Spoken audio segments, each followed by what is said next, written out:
मैं धन्यवाद देना चाहूँगी अध्यक्ष जी का कि आपने मुझे कृषि मंत्रालय की अनुदान मांगों पर चर्चा में भाग लेने का अवसर दिया।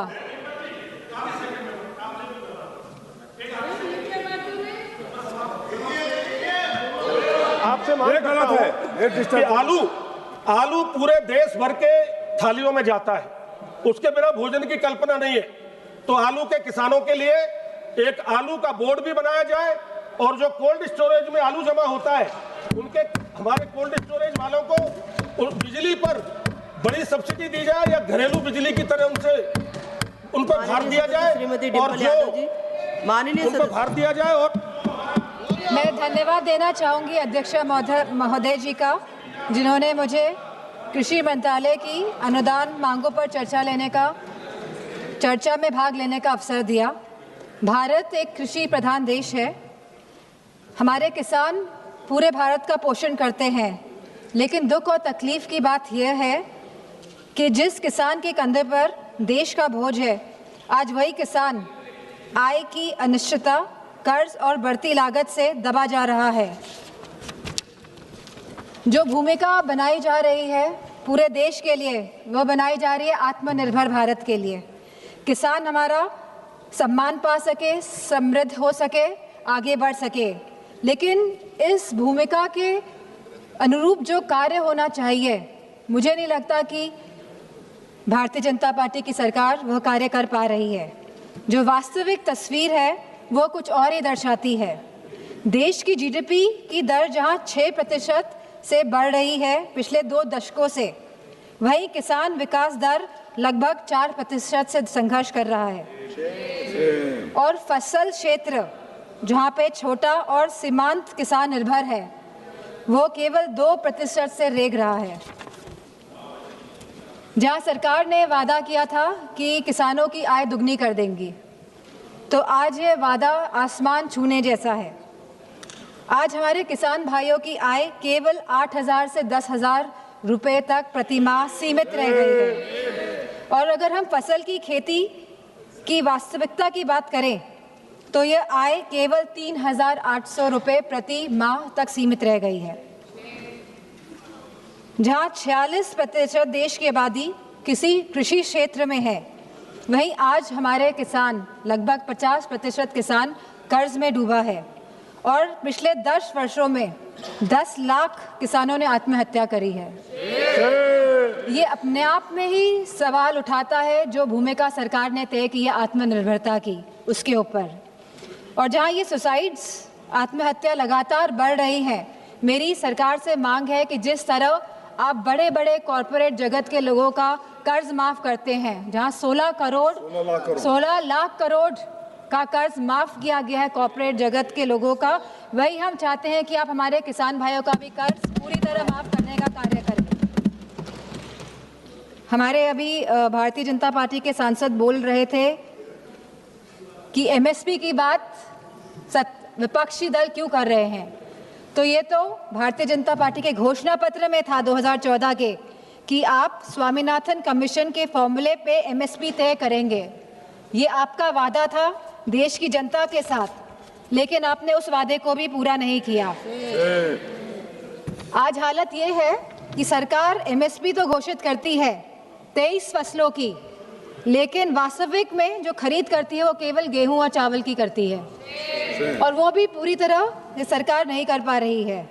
हम जानना चाहते हैं कि उत्तर प्रदेश में सरकार कितना गेहूं और कितने चावल की खरीद कर रही है और कितना प्रतिशत कर रही है, कितनों को वापस कर दिया और कितनों को वापस कर दिया गया है।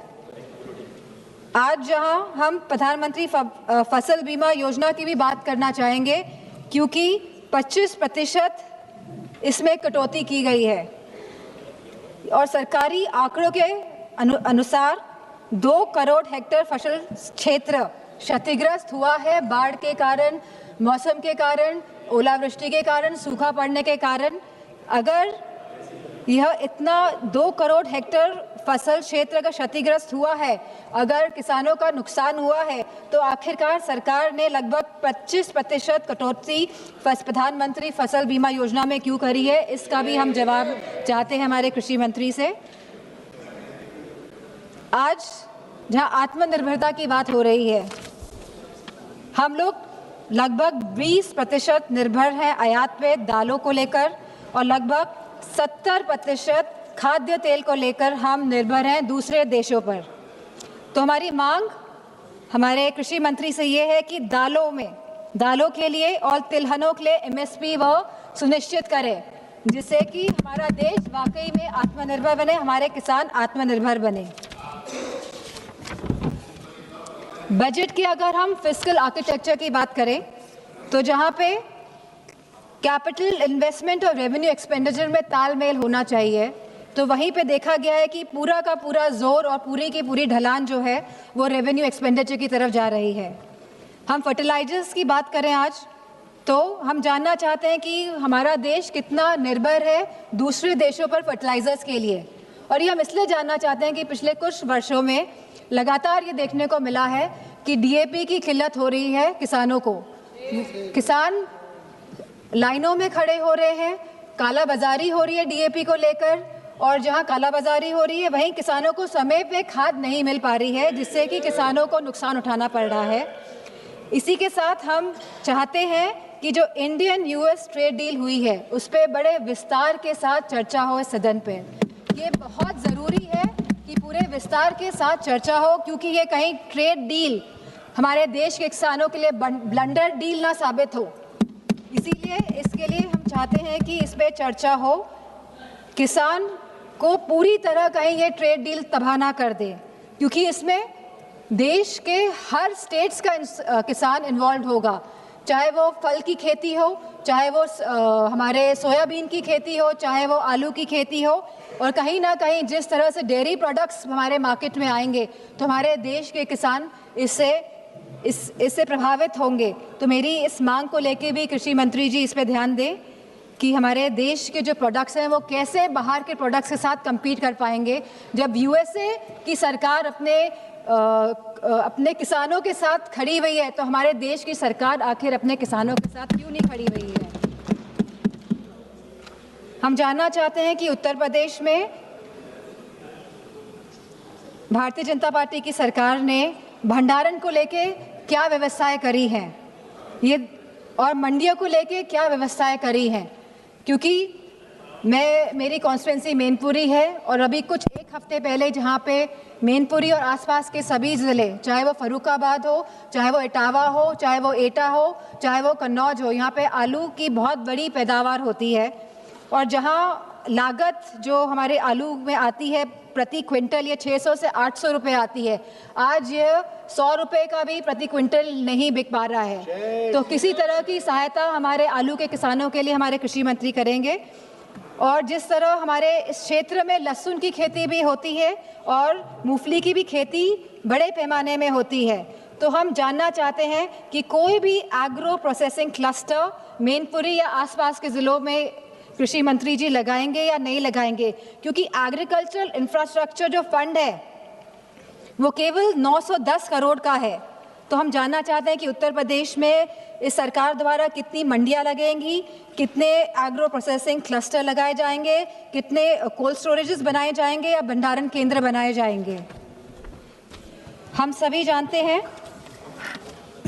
इसी के साथ मैं ये भी कहना चाहूँगी कि पीएम किसान संपदा योजना और फ्रूट प्रोसेसिंग की पीएलआई स्कीम का ऑडिट अगर किया जाए तो पता चलता है कि मूल्य संवर्धन और सब्सिडी का सारा पैसा महाराष्ट्र और गुजरात के बड़े कॉर्पोरेट्स की जेब में जा रहा है।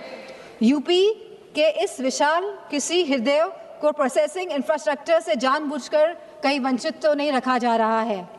तो मेरी सरकार से डिमांड है कि आप हमारे क्षेत्र की तरफ भी देखें, उत्तर प्रदेश की तरफ भी देखें, यहाँ पे प्रोसेसिंग क्लस्टर्स लगाएं, यहाँ पे मंडियाँ बनवाएं, जिससे कि किसान बिचौलियों के हाथों में ना फंसे और अपने कृषि उत्पादकों को वो सही दाम पे बेच पाएं। और जो छोटे किसान हैं जो दूसरों की ज़मीन पर खेती करते हैं, अगर उनकी खेती आपदा या किसी भी वजह से नष्ट हो जाती है तो उन्हें सरकार से कोई भी सहायता नहीं मिलती है। तो हम ये चाहते हैं सरकार से कि उनका मुआवजा सुनिश्चित किया जाए और उनको किसी इस तरह की आर्थिक सुरक्षा दी जाए। इन्हीं किसान दुर्घटना बीमा में जहां 5 लाख रुपए आज किसानों को मिल रहे हैं, तो हमारी ये गुजारिश है सरकार से, हमारे कृषि मंत्री से, कि इसे बढ़ाकर 10 लाख रुपए किया जाए। और इन्हीं शब्दों के साथ मैं अपनी बात को समाप्त करती हूँ। बहुत बहुत धन्यवाद।